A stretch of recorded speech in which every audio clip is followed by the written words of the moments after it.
Magandang araw mga kadadi! Tayo po ngayon ay magluluto ng kakaiba mga kadadi. Ang mga ingredients lang natin dito ay pipino, carrots, hotdog, patatas, cheese at flour mga kadadi. Tara po, ituro ko sa inyo mga kadadi. Dito nga po hinugasan natin yung mismong pipino at carrots. Pagkayari natin hugasan mga kadadi ay kadkarin na po natin yan. Di nga po napakita sa inyo ang paghugas ng ating patatas. Dito nga po kailangan po natin karin ng ganyan mga kadadi dahil kailangan po nating mailuto to sa mahinang apoy. Pag-ingat nga po tayo sa pagkadkad mga kadadi at baka tayo masugatan. Dito nga po nagagayak na tayo ng bawang. Kailangan po natin dikdikin at pinuhin yan mga kadadi. Dahil ilalagay natin mamaya yan. Dito nga po yung hotdog ay ganyan lang po ang ginawa kong hiwa. Para po mas maliit lang po ng kaunti at madaling maluto. Dito nga po mga kadadi ay pinagsama-sama ko na po yung mga ingredients natin. Yung pipino, tapos mga kadadi, patatas naman. Diba? Kaya ganyan po kanipis ang natin mga kadadi. Pagkadkad natin ay kailangan po natin maluto po talaga ito mga kadadi. Yan nga po, carrots. Sunod po natin yung bawang, hotdog. Yan lang po, pagsama-samahin lang po natin at haluin lang po natin ng ganito mga kadadi.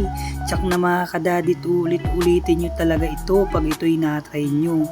Hindi ko po hahayaan na hindi nyo maulit na kainin ito mga kadadi sa sobrang sarap. Dito nga po mga kadadi, nilagay ko na yung flour, itlog, 4 na itlog nga po pala ginamit ko dyan, tsaka black pepper, tsaka isang kutsarang patis mga kadadi. Pwede po asin mga kadadi kung wala kayong patis sa bahay. Halo-haloin lang po itong mga kadadi ng mabuti para po magsama-sama po yung mga inilagay nating ingredients.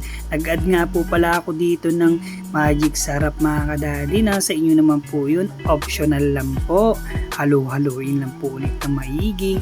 At dito'y magiyak lang tayo ng kaunting mantika mga kadadi at ikalat lang po natin para po hindi dumikit mga kadadi. Yan nga po, inilagay ko na nga po. Napakasarap naman po talaga at ayusin lang po natin ng ganito mga kadadi.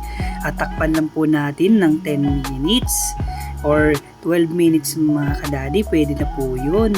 Pagkaganyan na mga kadadi ay kailangan natin gawin to. Baliktarin natin po ng ganito. Ay, may kulay pa nga po at nakaboto pa nga po si Daddy My Kitchen. Yan nga po, binaliktad ko na nga po dyan. Pagka ganito na mga kadadi, lagay lang natin ng ganyan. Yan, ay stewsin lang po natin mga kadadi. At hayaan po natin mag golden brown uli yung mismong ilalim. Nabulol-bulol na tayo. Dito nga po, kahit anong cheese po ang pwede nyong ilagay mga kadadi, pwede po. Basta mga kadadi ay tatakpan po natin ito mga kadadi. Huwag nating hayaan na bukas-bukas tayo ng takip. Pagka ganyan na mga kadadi, ganyan, napakasarap na po ng cheese, Yan, ganyan po ang itsurang kailangan natin mga kadadi. Tsak na magugustuhan ng mga bata to mga kadadi at sobrang healthy. Napakasarap naman po talaga, Siguraduhin ko mga kadadi na ire-request pa rin ng mga anak nyo to pag ito'y natikman nila mga kadadi. Kaya po ito si Daddy My Kitchen, hingi lang po ng favor sa inyo. Pakipollow naman po ang ating account at i-comment naman po sa baba kung taga saan kayo. Para sa mga susunod na upload ko ay ma-update kayo mga kadadi at malaman ko rin kung saan umabot ang video natin mga kadadi. Maraming pong salamat sa walang sawang suporta kay Daddy My Kitchen. Susunod na mga kadadi, pag tayo pinalad talaga ay tutulong po tayo sa iba mga kadadi kung kailangan po talaga. Kaya nga po plating na tayo mga kadadi. Napakasarap po talaga ng gawa natin at napaka healthy pa mga kadadi. Bago tayo kumain mga kadadi, tandaan ay magdasal muna po tayo at magpasalamat sa Diyos. Ito nga po si Daddy My Kitchen na laging nagsasabing, mas piliin mong laging masaya.